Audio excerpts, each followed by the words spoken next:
Assalamualaikum warahmatullahi wabarakatuh. Alhamdulillah wassalatu wassalamu ala Rasulillah wa ala alihi wa ashabihi wa man wala ma ba'du. Kaum muslimin dan muslimat peserta grup Dirasat Islamiyah yang semoga senantiasa dirahmati Allah Subhanahu wa taala. Masih bersama tema ila, yaitu bila suami bersumpah untuk tidak menggauli istrinya. Para ahli fikih memberikan kriteria. Yang dimaksud dengan ila di sini adalah ketika suami bersumpah untuk tidak menggauli istrinya secara halal, yaitu menggauli di farjinya di waktu suci. Adapun ketika suami bersumpah, sungguh demi Allah saya tidak akan menggauli dirimu di saat engkau sedang haid, atau tidak menggaulimu melalui duburmu misalnya, maka ini tidak dianggap sebagai ila, karena itu sebagai sebuah kewajiban.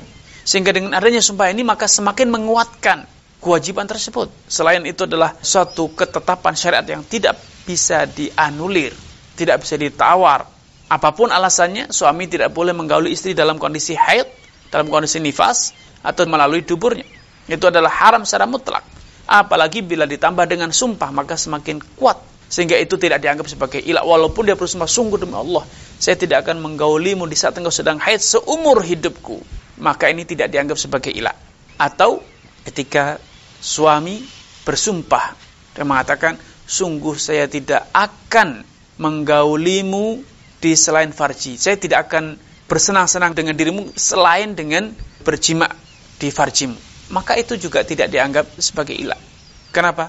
Karena asalnya yang namanya berhubungan badan itu dengan farji. Sehingga kalau sampai suami bersumpah, saya tidak akan menggaulimu di paha atau yang di tangan atau yang lainnya, maka ini tidak dianggap sebagai ila. Ya, karena selain itu tidak merugikan istri dan juga tidak membuka terjadinya pintu perzinahan. Para ulama juga memberikan satu ketetapan, satu penjelasan bahwa yang namanya ila itu harus diawali atau dibarengi dengan sumpah. Ketika suami tidak menggauli istrinya tanpa sumpah, betul-betul tiba-tiba dia tidak menggauli, maka ini tidak dikatakan ila. Sehingga kalau istri merasa dirugikan, istri berhak mengajukan gugatan ke pengadilan agama bahwa dia dirugikan, dia tidak terima dengan tidak digauli suaminya sekian lama. Maka bila gugatan itu terbukti betul-betul nyata, suami mengakui hal itu dan istri tidak terima, maka ini cukup sebagai alasan bagi istri untuk boleh mengajukan gugatan cerai atau yang disebut dengan khulu tanpa harus menanti 4 bulan. Namun kalau tidak menggauli ini didahului dengan sumpah, maka istri tidak berhak untuk mengajukan gugatan cerai kecuali setelah berlalu 4 bulan ya. Dan para ulama juga menjelaskan bahwa setelah berlalu 4 bulan tidak serta-merta jatuh perceraian sampai suami dengan tegas mengatakan saya ceraikan atau pengadilan menjatuhkan perceraian.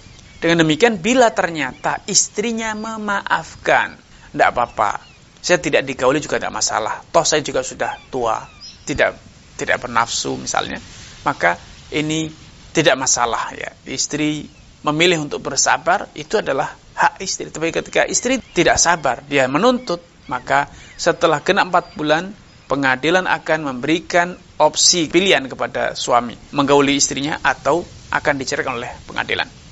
Dan di antara yang dijelaskan oleh para ahli fikih bahwa kalau suami tidak menggauli istri itu karena alasan lain, sakit yang berkepanjangan, bisa jadi 6 bulan belum sembuh, yang menyebabkan suami tidak memiliki nafsu untuk menggauli, maka ini juga tidak dianggap sebagai ila.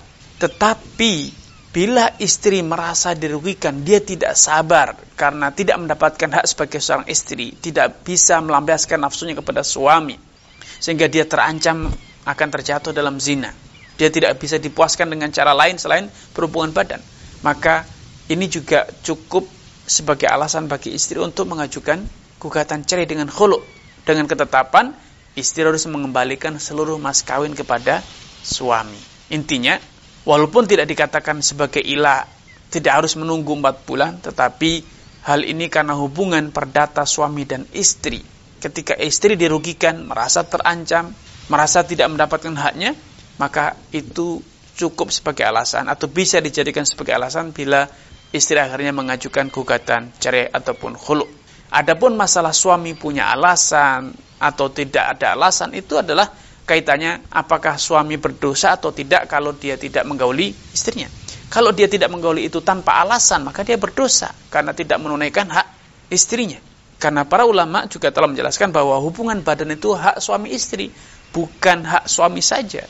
Kedua belah pihak berhak untuk mendapatkan bagian dari hubungan badan tersebut. Karena itu kepentingan kedua belah pihak. Dan terakhir, ingin saya tegaskan bahwa hendaknya seorang suami tidak mudah-mudah melakukan ilah, bersumpah tidak menggauli istrinya. Karena itu selain menyakitkan hati seorang istri, itu juga tindakan yang sangat berbahaya, bagaikan pisau bermata dua.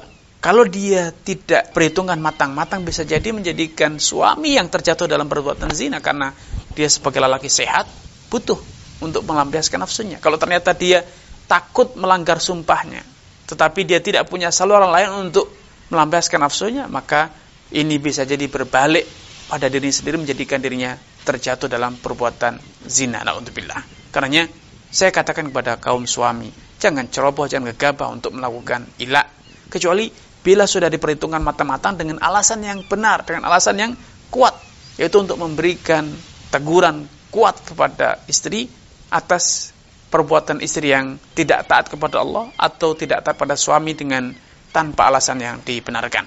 Ini yang bisa kami sampaikan pada kesempatan yang berbahagia ini. Kurang dan lebihnya saya mohon maaf. Billahi taufiq wal hidayah. Wassalamualaikum warahmatullahi wabarakatuh.